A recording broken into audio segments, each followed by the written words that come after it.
guys, welcome to FlowerFanatic. I wanted to teach you a little bit about zones today and why it's important in gardening. A zone is the average minimum winter temperature that your region experiences. So basically, how cold do your winters get in its most extreme form? I live in Utah. It's considered a zone 6 and it doesn't get colder than -10 degrees Fahrenheit. So there are 10 zones, 2 through 10. The lower the number, the colder your winters are. The higher the number, the more mild your winters are. So why is this important to know when it comes to planting flowers and gardening? Well, let's take a look. I have an example right here. So I had a fun time at the nursery today. And when you go to the nurseries, they have these labels. In the back, it will show you what your plant is hardy to. Cold hardy basically means will survive the winter and come back healthy and strong.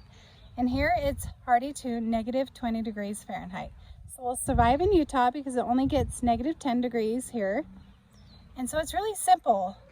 Just make sure you check your labels, find out what zone you're in, and have fun planting. Peace out.